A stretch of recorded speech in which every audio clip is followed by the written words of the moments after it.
مزيكا فام، الإذاعة الأولى في تونس.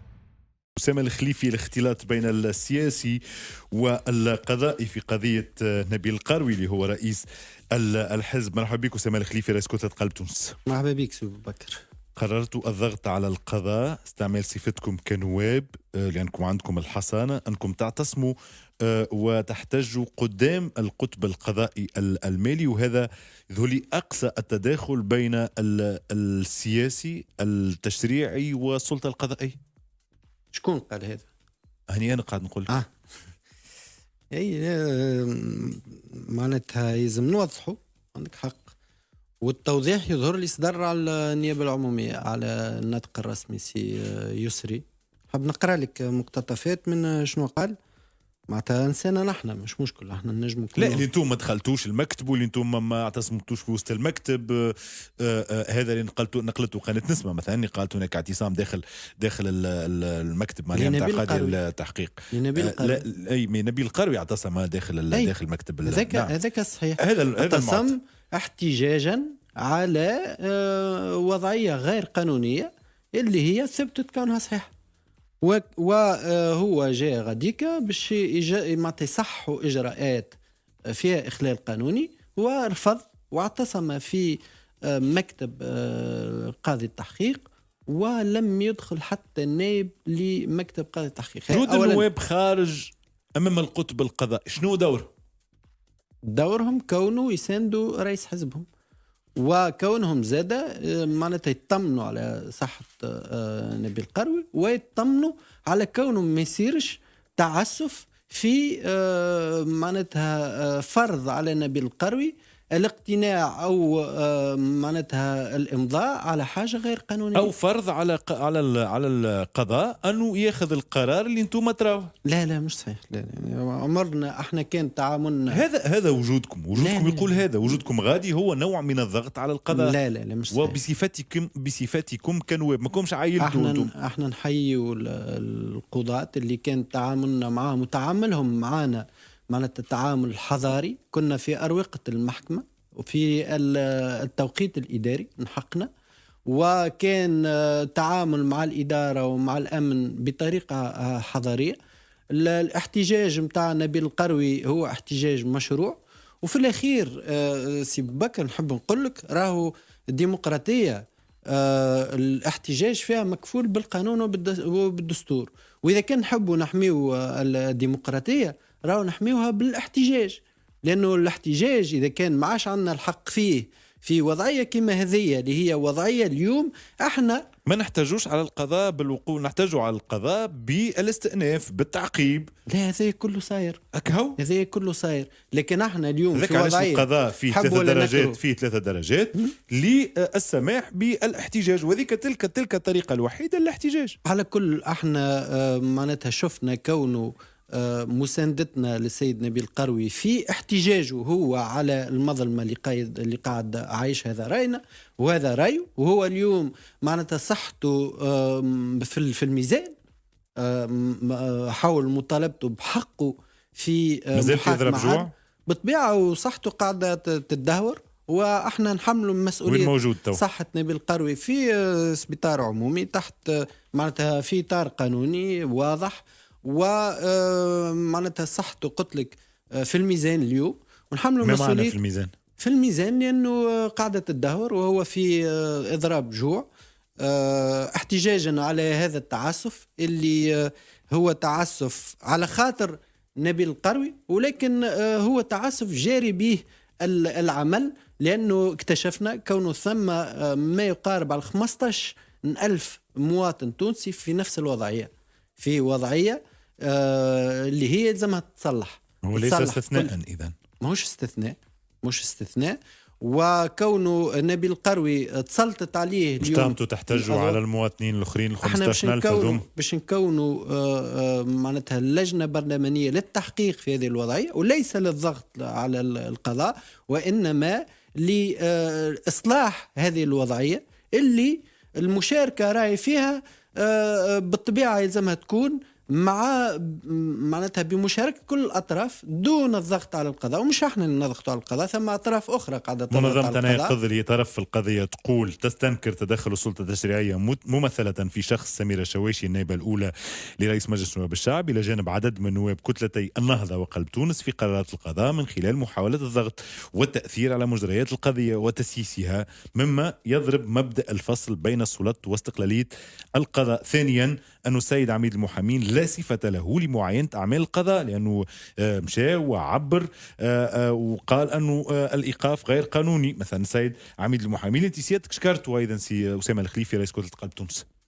سيد عميد المحامين هو شخصية مرموقة، يظهر لي حد ما يشك في هذا، وهو معناتها عميد لسان الدفاع في البلاد هذه، ورأيه كان واضح كونه مثل وضعية معناتها غير قانونية، وجاء ليس لمساندة نبيل القروي وإنما لمعاينة الوضعية القضائية للمواطن نبيل القروي.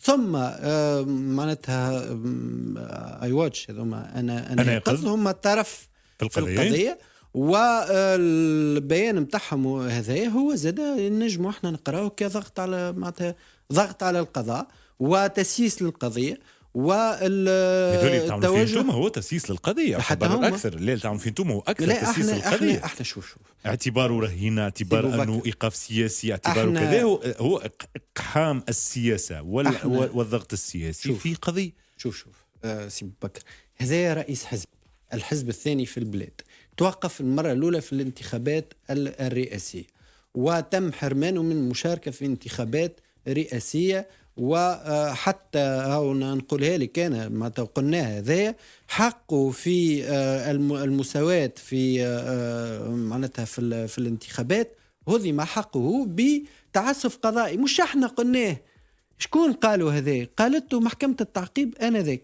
ثم من بعد اللغط اللي صار حول إيقاف نبيل القروي، يا أخي مجتمع أطراف سياسية خرجت قالت باش تفكك القضاء، وقاعدين معناتها يكمبنوا في الحكاية كيفاش باش يوقفوه نبيل، ونهارين قبل وهم نفس الأطراف اللي داخلين سياسيا في الموضوع.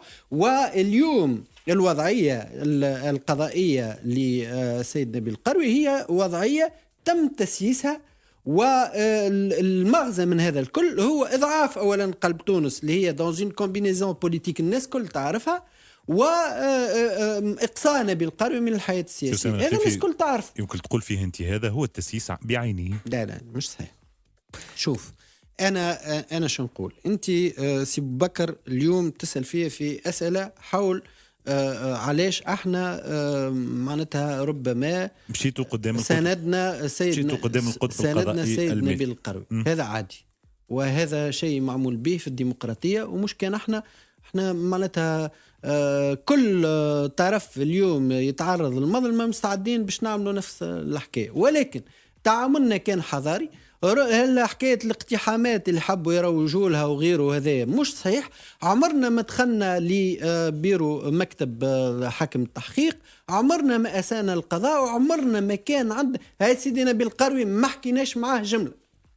والنواب كانوا بصفتهم صحيح نواب، لكن كانوا بصفتهم زادة تابعين لحزب، ومش كان نوابنا احنا جاو نواب بحركة النهضة اللي نشكرهم، جاو نواب من كتلة الإصلاح، من كتلة تحيا تونس، جاءت الناس اللي معرفتهم بمجريات ايش صاير on veut faire l'autruche ولا سور دوري، ونقولوا على خاطر نبيل القروي ما يسالش خلي يصير فيه اللي يصير، وعلى خاطر اليوم خصم سياسي أعداء السياسيين يحبوا يصفيوه، وإحنا مطالب منا باش يمارس علينا الاستبداد ويعتبرونا معناتها شكارة متاع رمل الناس كل تضرب فيه. هذا نقول لن يصير، وقلب تونس موش باش يخلي روحه يتعلموا فيه الاستبداد.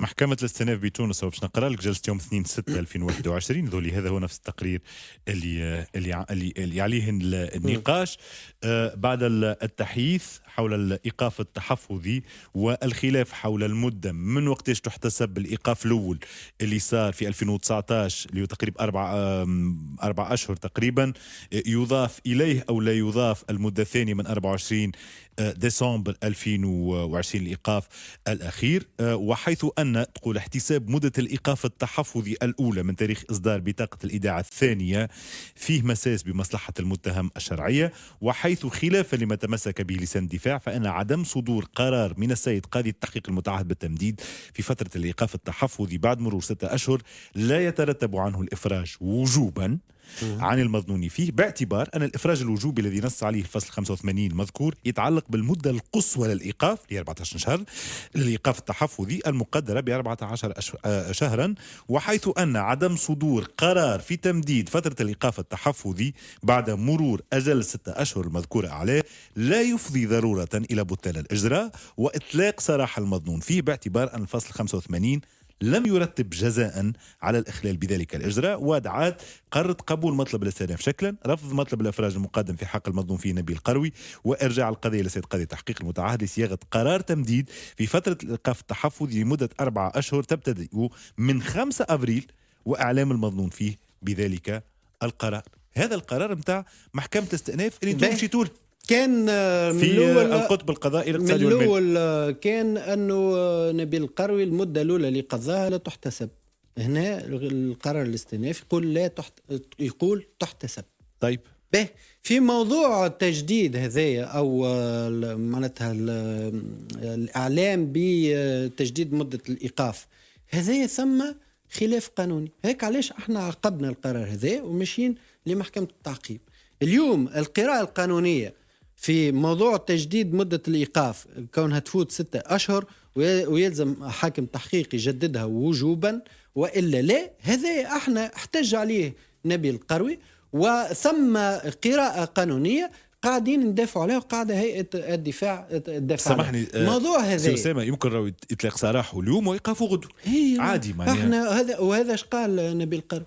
قال اعطوني حقي في كونه معناتها الإجراءات راهي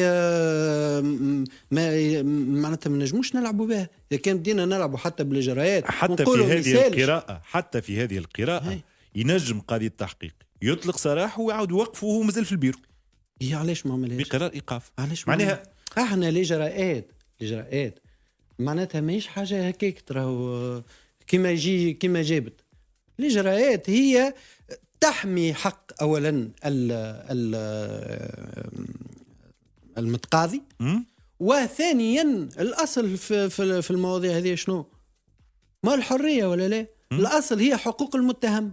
احنا نعتبر كون حقوق المتهم فيها إخلال للإجراءات ونعتبر كونه تم هضم حق المتهم نبيل القروي أو المظنون فيه في كونه تكون تم إجراءات سليمة وتكون ثم محاكمة عادلة. وهيك علاش احنا نقولوا اللي وزيدها المعطيات الأخرى للناس اللي تحكي على توظيف القضاء وعلى نبيل القروي عمره ما باش يخرج وعلى نبيل القروي راهو معناتها سياسيا يتم إقصاؤه باستعمال الملف هذا. زيدها العركة السياسية اللي الناس كل تعرفها. فاحنا شو نقولوا اليوم الوضعية معناتها وضعية غير سليمة، ووضعية نبيل القروي اليوم هي وضعية أولا في حالة احتجاج وهذا حقه واحنا مساندينه في ذلك، ثم الوضعية الصحية احنا نحمله فيها كل منه معناتها يتحمل مسؤولية في التعسف هذا على نبيل القروي.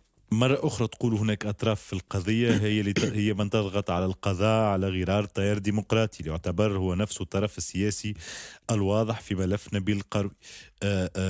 سمعت أطراف في قصر قرطاج، هذا كلام رضا بالحاج مثلا اللي كان حاضر في الوقفة الاحتجاجية أمام القطب القضائي المالي أمس، وكل مرة تجيبوا دلائل سياسية ولكن ليس هناك دلائل ملموسة على الضغط على القضاء. هذا ما يضعف ما يضعف موقفكم أيضا أمام القضاء. ثم تسريبات تدل على هذا وأنا معناتها مستغرب كونه سي باسي نابيرسو. ثم ناس حكاوا على المخطط كامل ثم ضغوطات سياسيه. على هو تسريب تكلم أسامة ثم الخليفي. تسريبات اللي خرجوا اللي يحكيوا فيها على معناتها تفكيك القضاء وكيفاش باش يصير، ونبيل القروي كيفاش باش يصير فيه. بيع اخي شنو هذا صار معناتها معلوم عند الناس كل. ثم احنا اون سو دوموند معناتها سي اون كيستيون سؤال، اش بيهم الناس هذوما معناتها كل وين يثار ملف نبيل القروي تلقاهم هما لسان الاغراق، او وكانهم معناتها ولاتهم حكايه نتاع حياه او موت. شامل عجبوني قال هذا ضغط على القضاء مثلا. لا هم حقه باش يقول، هم يعملوا الضغط على القضاء. حقه باش يقول احنا ما ضغطناش على القضاء يا اخي. هاو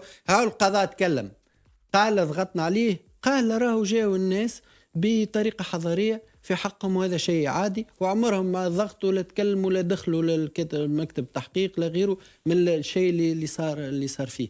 اذا كان اليوم الاحتجاج بطريقه سلميه نوع من الترهيب وقت اللي يجي النائب في البرلمان وعنده سلطه وهو الحزام السياسي للحكومه، لا نوع من الترهيب للقضاة. لا شوف احنا معناتها القضاة قلنا قداش مره رانا نحترم القضاء، ورانا ما نحبوش معناتها القضاء يتسيس، وما نحبوش ندخلوا في سلطة القضاء، وما عندنا حتى نية لا في ترهيب القضاء لا في التدخل في القضاء لا في غيره. احنا نحبوا حق المواطنين، والحق مواطن نبيل القروي ورئيس حزبنا انه ما يتهضمش حقه، واليوم قاعدين نشوفوا في تعسف في حقه. هذا من حقنا اليوم. الاحتجاج السلمي والاحتجاج معناتها كما صار ما فيش، ما صار فيه حتى تعسف ولا ترهيب ولا تدخل في القضاء، وكان التعامل مع السادة القضاة بكل احترام قلت لك، ونحيي فيهم الرقي، وهما ناس ديمقراطيين. وقت شفت انت التصريح النيابة العمومية قال لك الناس جاوا ومن حقهم، وهذا شيء عادي.